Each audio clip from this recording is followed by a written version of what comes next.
बहुत समय पहले की बात है।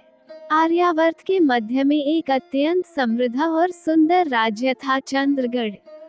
चारों ओर हरे भरे वन, कल कल बहती नदियां और हवा में फूलों की मधुर सुगंध। ये राज्य केवल अपनी सुंदरता के लिए ही नहीं, बल्कि अपने न्यायप्रिय और प्रजावत्सल राजा धर्मवीर के लिए भी प्रसिद्ध था। रानी सुमेधा, तुम्हारे बिना ये महल सूना सूना लगता है, जैसे इसकी रौनक ही कहीं खो जाती है। तुम पास होती हो तो हर चीज में जान आ जाती है। स्वामी, आपका साथ ही मेरा संसार है। आपके बिना ये जीवन अधूरा सा लगता है। आपकी खुशियों में ही मेरी खुशी बसती है। दोनों का प्रेम इतना गहरा और सच्चा था कि उसकी चर्चा केवल महल की दीवारों तक ही सीमित नहीं रही, बल्कि दूर दूर के राज्यों में भी लोग उनकी प्रेम कहानी की मिसाल दिया करते थे। हर कोई उनके अटूट रिश्ते को देखकर यही कहता था कि ऐसा प्रेम बहुत ही दुर्लभ होता है। समय अपनी गति से बीतता गया और एक दिन राजवैद्य प्रसन्न मन से महाराज के पास पहुँचे। महाराज, शुभ समाचार है, रानी माँ बनने वाली हैं। ये तो बहुत ही शुभ समाचार है। ये बात पूरे राज्य में पहुंचा दी जाए। हमारी इस खुशी में हर गरीब के लिए भोजन और दान की व्यवस्था की जाए। समय धीरे धीरे बीतता गया। हर गुजरते दिन के साथ हालात बदलते गए। राजा ने रानी की सेवा में कोई कमी नहीं छोड़ी। उसने हर छोटी बड़ी जरूरत का ध्यान रखा, दिन रात उसकी देखभाल की और हर हाल में उसे खुश रखने की पूरी कोशिश की। ध्यान रखना, रानी को किसी भी प्रकार का कष्ट न हो। उनकी हर छोटी बड़ी जरूरत का पूरा ख्याल रखा जाए, समय पर औषधि दी जाए और उनकी देखभाल में किसी भी तरह की लापरवाही न हो। यदि उन्हें जरा सा भी असुविधा हो तो तुरंत हमें सूचित किया जाए। जी महाराज, आपकी आज्ञा का पूर्ण रूप से पालन किया जाएगा। रानी जी की सेवा और देखभाल में किसी भी प्रकार की कमी नहीं आने दी जाएगी। उनकी हर जरूरत का ध्यान रखा जाएगा और यदि कोई भी समस्या उत्पन्न होती है तो आपको तुरंत सूचित किया। समय धीरे धीरे बीतता गया और फिर एक दिन रानी ने एक सुंदर कन्या को जन्म दिया। महल में खुशियों की लहर दौड़ गई। चारों तरफ जश्न का माहौल था, लेकिन उसी समय कुछ ऐसा हुआ जिसने सबको चौंका दिया। महाराज, हमने अपनी पूरी कोशिश की, हर संभव प्रयास किया, लेकिन हम रानी को नहीं बचा पाए। हम असफल रहे, हमें क्षमा कर दीजिए महाराज। सुमेधा, तुम मुझे छोड़कर नहीं जा सकती। तुमने मुझसे साथ निभाने का वादा किया था। ऐसे बीच राह में मुझे अकेला मत छोड़ो। मैं तुम्हारे बिना कैसे जी पाऊंगा। ये बच्ची यही कारण है। इसी के कारण मैंने अपनी रानी को खो दिया। इसने मुझसे मेरी सुमेधा को छीन लिया।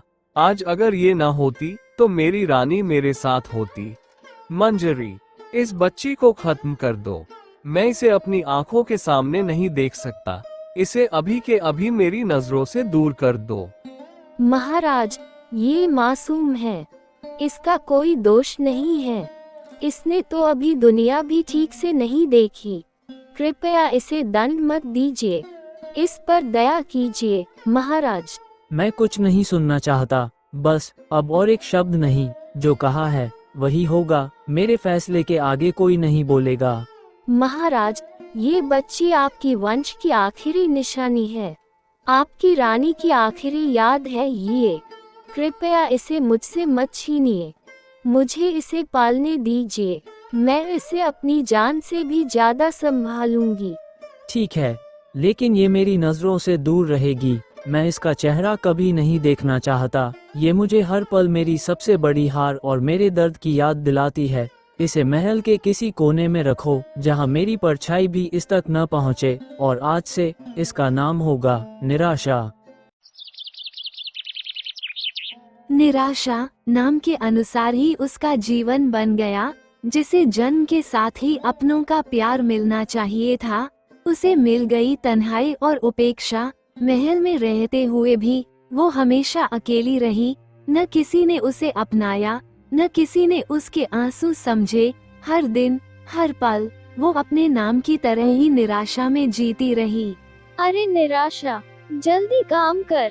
इतना सारा काम पड़ा है, दिखाई नहीं देता क्या? जल्दी जल्दी हाथ चला, देर मत कर। हर काम में इतनी सुस्ती क्यों दिखाती है? अगर काम समय पर नहीं हुआ तो अच्छा नहीं होगा। जी, मैं अभी करती हूँ। मुझसे जो भी कहा जाएगा मैं करूँगी। कृपया नाराज मत होइए। ये वही है ना जिसके जन्म के साथ ही रानी की जान चली गई। कहते हैं इसके आते ही महल की खुशियाँ खत्म हो गई, तभी तो सब इसे अपशकुन मानते हैं। हाँ, अभागी है ये। इसके कदम पड़ते ही महल की खुशियाँ छिन गईं। न जाने किस मनहूस घड़ी में इसका जन्म हुआ था, तभी तो सब इसे अपशकुन मानते हैं। निराशा का एकमात्र सहारा थी मंजरी। वही थी जो उसे समझती थी, उसके हर दर्द को बिना कहे महसूस कर लेती थी। इस कठोर महल में वही उसकी ममता और अपनापन थी। क्या मैं सच में अशुभ हूँ? क्या मेरे होने से सबको दुख मिलता है? क्या सच में मेरी वजह से रानी चली गई? मैं इतनी बुरी हूँ क्या? बेटी, सब ठीक होगा। तू खुद को इतना मत कोस। तू बिल्कुल निर्दोष है। एक दिन सबको सच्चाई समझ आएगी और वही लोग तुझे अपनाएंगे। समय धीरे धीरे अपनी रफ्तार से आगे बढ़ रहा था। महल में गम और चुप्पी का माहौल था, पर लोगों के मन में ये भी ख्याल था कि जीवन को आगे बढ़ना ही होगा। और तभी मंत्री ने महाराज से साहसिक शब्द कहे। महाराज, आपके और महल के भले के लिए और अपने दिल के दुख को थोड़ी राहत देने के लिए आपको पुनर्विवाह करना चाहिए। ये समय है कि आप अपने जीवन में फिर से खुशियाँ तलाशें। ठीक है, मैं समझ गया। शायद यही सही समय है। समय को आगे बढ़ने देना ही बेहतर होगा। और इस तरह महाराज ने पुनर्विवाह का फैसला किया। महल में धीरे धीरे तैयारी शुरू हो गई। लोगों के मन में एक नई उम्मीद जग रही थी। सबको लगता था कि अब शायद खुशियों का सूरज फिर से महल में चमकेगा। महाराज, मैं आपके हर दुख में, हर परेशानी में, हर कदम पर आपका साथ रहूंगी। मैं आपकी तन्हाई और दर्द को समझती हूँ और जितना हो सके मैं आपकी जिंदगी में खुशियाँ लौटाने की कोशिश करूंगी। मुझे एक वारिस चाहिए, कोई ऐसा जो हमारे परिवार की शान को आगे बढ़ाए, और मुझे भरोसा है अब मेरी नई शुरुआत होगी। महाराज, मैं आपकी हर इच्छा का सम्मान करती हूँ और मैं पूरी कोशिश करूंगी कि आप खुश रहें। कुछ समय बाद महल में फिर से खुशियों की हल्की लहर दौड़ गई। रानी ने एक और बेटी को जन्म दिया। इस खबर से महाराज बहुत खुश हुए। इसका नाम होगा समृद्धि, क्योंकि इस नन्ही कन्या ने हमारे महल में फिर से खुशियां और उम्मीदें भर दी हैं। ये नाम उसकी जिंदगी की तरह उज्जवल और सौभाग्यशाली बने, और मैं चाहता हूँ कि ये समृद्धि हमेशा हमारे परिवार के साथ बनी रहे। निराशा, देखो, ये मेरे गहने हैं। इतने सुंदर, इतने चमकदार, और तुम्हारे पास क्या है? तुम्हारे आने से कुछ नहीं बदला। माँ मर गई और तुम्हारी वजह से महल में सब कुछ बदल गया, लेकिन मेरे सामने तुम्हारी कोई कीमत नहीं है। अब समझ गई न कौन असली महल की रानी है। मेरे पास धैर्य है और मैं अपने धैर्य से सब कुछ सहूंगी। एक दिन निराशा बागीचे की सफाई कर रही थी। सूखे पत्तों को समेटते हुए, मुरझाए फूलों को हटाते हुए, जैसे अपने मन की उदासी को भी धीरे धीरे साफ करने की कोशिश कर रही हो। तभी अचानक उसके कानों में संतों के मधुर भजन की आवाज पड़ी। वह रुक गई और उस सुर ने जैसे उसके भीतर कुछ बदलना शुरू कर दिया। सुख दुख हमारे कर्मों का ही फल है। जो हम आज करते हैं वही कल हमारे जीवन में लौट कर आता है। इसलिए कभी दुख में टूटना नहीं चाहिए और न ही सुख में घमंड करना चाहिए। हर परिस्थिति को समझदारी और धैर्य के साथ स्वीकार करना ही सच्ची बुद्धिमानी है। निराशा रोज उसी स्थान पर जाने लगी जहां संतों के भजन गूंजते थे। वो चुपचाप एक कोने में बैठकर उन्हें सुनती और हर दिन उसके मन में भक्ति की जड़ें और गहरी होती चली गईं। धीरे धीरे समय बीतता गया। वहीं भजन सुनते सुनते उसी पवित्र माहौल में छोटी सी निराशा कब बड़ी हो गई, उसे खुद भी एहसास नहीं हुआ। एक दिन मंत्री धीरे धीरे कदम बढ़ाते हुए महाराज के पास आए। महाराज, समय तेजी से बीत रहा है। आपकी ज्येष्ठ पुत्री अब विवाह योग्य हो चुकी हैं। मेरा विनम्र निवेदन है कि अब उनके विवाह के बारे में विचार करना उचित रहेगा। तुमने उचित बात कही है, लेकिन यह एक महत्वपूर्ण निर्णय है। मैं पहले रानी से इस विषय में सलाह लेकर उनकी सहमति प्राप्त करूंगा। रानी, मंत्री ने कहा है कि हमारी ज्येष्ठ पुत्री का विवाह कर देना चाहिए, और मैं भी यही सोच रहा हूँ कि अब देर नहीं करनी चाहिए। महाराज, यदि आप मुझसे पूछें, तो इस निराशा के लिए अधिक सोचने की कोई आवश्यकता ही नहीं है। वह तो जन्म से ही अभागी है। न जाने किस अशुभ घड़ी में उसका जन्म हुआ था, तभी से महल में अशांति ही बढ़ी है। न उसे राजसी तौर तरीकों का ज्ञान है, न ही उसे इस वैभव की कोई कद्र है। बस हर समय भक्ति में लीन रहती है, जैसे इस राजघराने से उसका कोई संबंध ही न हो। मेरे अनुसार इसका विवाह किसी गरीब या अपंग व्यक्ति से ही कर देना चाहिए, क्योंकि यह जहाँ भी जाएगी अपने साथ दुर्भाग्य ही लेकर जाएगी। रानी की बातें सुनकर महाराज तुरंत सहमत हो गए, क्योंकि वह पहले से ही निराशा से नफरत करते थे। इसलिए बिना किसी सोच विचार के दोनों ने मिलकर यही निर्णय ले लिया। राजपुरोहित, हमारे आदेश को ध्यान से सुनो। निराशा के लिए ऐसा वर ढूंढा जाए जो अंधा हो या किसी प्रकार से अपंग हो। हमें किसी योग्य या राजसी वर की आवश्यकता नहीं है, बस शीघ्र ही यह विवाह संपन्न होना चाहिए। राजपुरोहित धीरे धीरे चलते हुए एक गरीब बस्ती में पहुँचे। चारों ओर टूटी फूटी झोपड़ियाँ, धूल भरी गलियाँ और सन्नाटा पसरा हुआ था। वहीं उनकी नजर एक अंधे युवक शरण पर पड़ी, जो अपनी बूढ़ी माँ का सहारा बनकर उसके साथ दर दर जाकर भीख मांगकर किसी तरह अपना जीवन चला रहा था।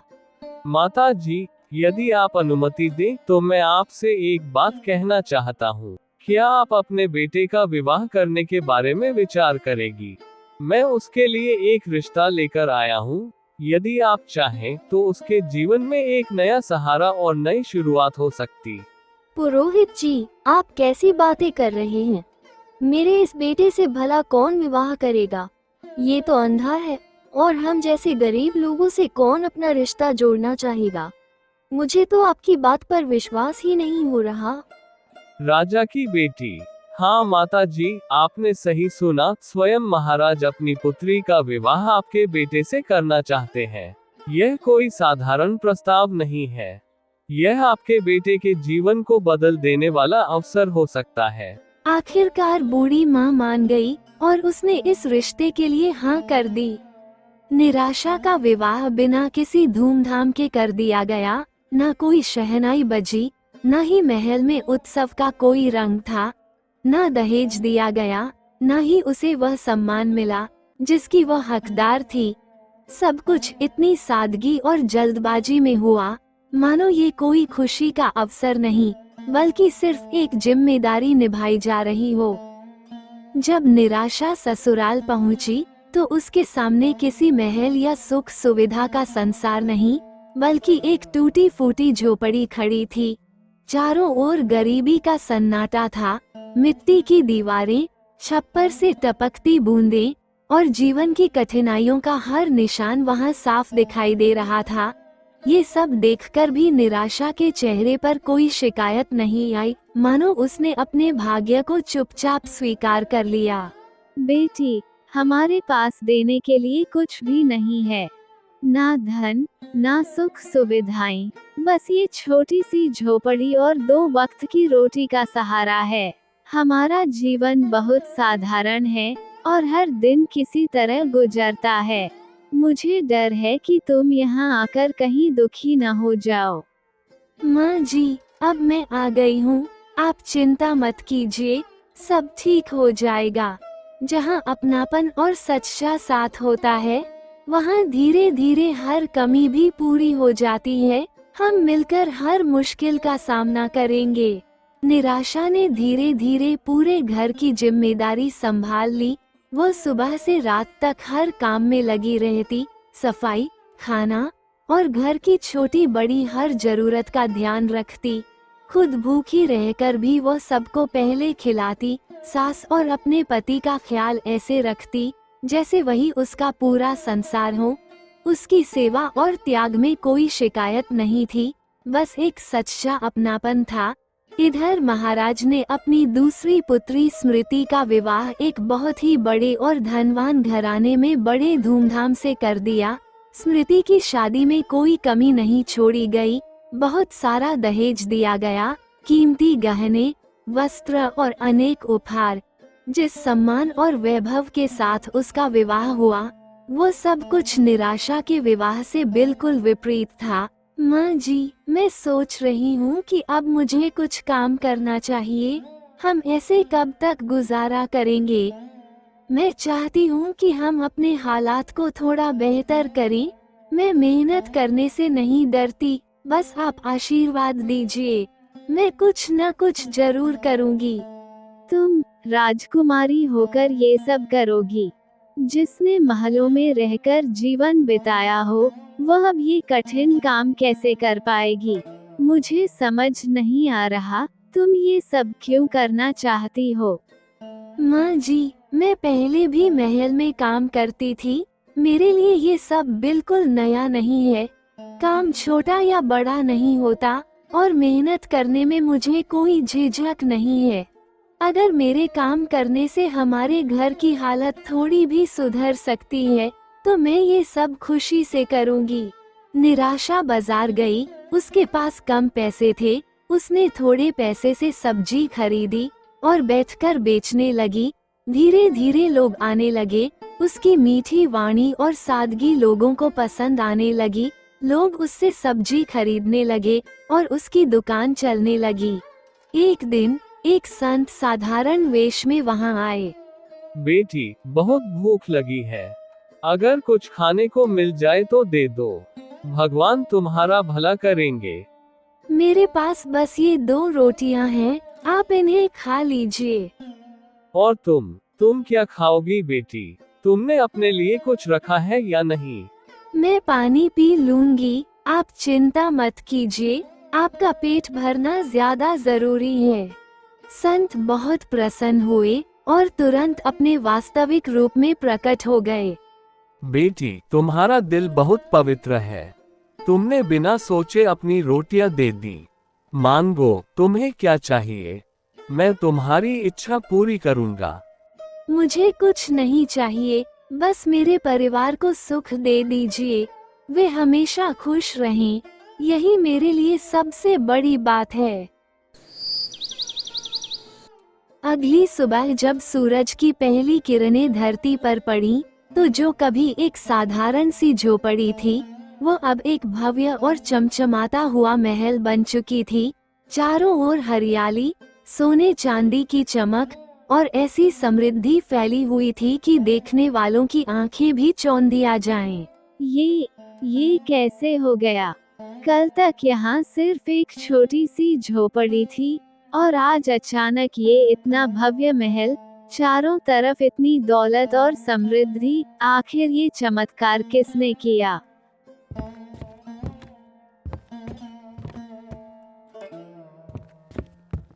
मैं देख सकता हूँ। मेरी आंखें सच में ठीक हो गई हैं। अब मैं सब कुछ साफ साफ देख पा रहा हूँ। हर चीज इतनी स्पष्ट और जीवंत लग रही है कि मैं खुद भी विश्वास नहीं कर पा रहा हूँ। ये सब सच में प्रभु की अनंत कृपा है। मैं अपने भाग्य को देखकर, अपने जीवन में आए इस अद्भुत परिवर्तन को देखकर बस नहीं रोक पा रही हूँ आंसू को। हर सुख, हर समृद्धि, हर चमकती हुई चीज, सब कुछ प्रभु की दया और आशीर्वाद से ही संभव हुआ है। मैं सच में आभारी हूँ। अब निराशा का जीवन बदल चुका था। वो गरीबों की सेवा करने लगी, दान देने लगी। उधर राजा का राज्य धीरे धीरे गरीब होता जा रहा था। महाराज, खजाना खाली हो रहा है। सब कुछ धीरे धीरे कम होता जा रहा है। राजा धीरे धीरे निराशा के भव्य महल तक पहुँचे। उनके कदम भारी और मन में बेचैनी भरा था। चारों ओर फैली इस अद्भुत चमक और समृद्धि को देखकर उनकी आंखें खुली की खुली रह गईं, और उनके दिल में एक अजीब सा मिश्रित भाव उठ रहा था, आश्चर्य, चिंता और थोड़ी सी संदेह की लहरें। बेटी, मुझे माफ कर दो। मैं जानता हूँ कि पिता होने के नाते मैंने तुम्हारे साथ जो भी गलत किया उससे तुम्हें कितना दुख पहुँचा, मैं समझ सकता हूँ। मेरी गलती के लिए मुझे सच में खेद है, और अब मैं सिर्फ यही चाहूँगा कि तुम मुझे माफ कर दो। पिताजी, अब सब ठीक है। डरने या अफसोस करने की कोई जरूरत नहीं है।